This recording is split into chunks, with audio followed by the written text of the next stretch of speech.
Paris অলিম্পিকের বিভিন্ন ইভেন্টে বাংলাদেশের পতাকা নিয়ে মাঠে সরব উপস্থিতি রয়েছে প্রবাসীদের। টিকিট স্বল্পতার মধ্যেও অলিম্পিকে দেশের ভালো পারফরমেন্সের আশা নিয়ে ভেন্যুগুলোতে হাজির তারা। ফ্রান্স থেকে এম এ হাশেমের বিস্তারিত রিপোর্ট। প্যারিস অলিম্পিক গেমসের ভেন্যুগুলোতে বিভিন্ন দেশের সাথে শোভা পাচ্ছে বাংলাদেশের পতাকা। বড় টুর্নামেন্টগুলোতে দেশের পতাকা নিয়ে মাঠে উপস্থিত হচ্ছে প্রবাসীরা।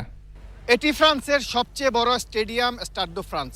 1998 সালে ফ্রান্স বিশ্বকাপের সময় তৈরি এই স্টেডিয়াম 80,000-এর বেশি দর্শক ধারণ ক্ষমতা সম্পন্ন এবং অলিম্পিক গেমসের সবচেয়ে বড় খেলাগুলো ফুটবল, রাগবি সহ বিভিন্ন ইভেন্ট এখানে অনুষ্ঠিত হচ্ছে।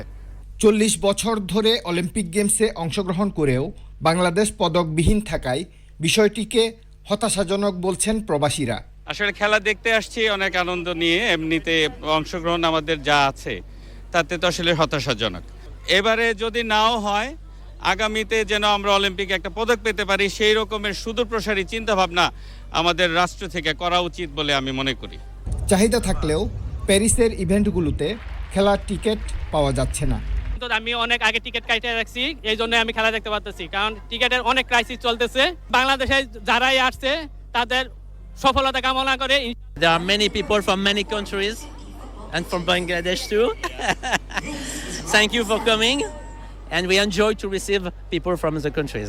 প্রবাসীদের পাশাপাশি ফরাসিরাও বাংলাদেশের জন্য শুভকামনা জানাচ্ছেন।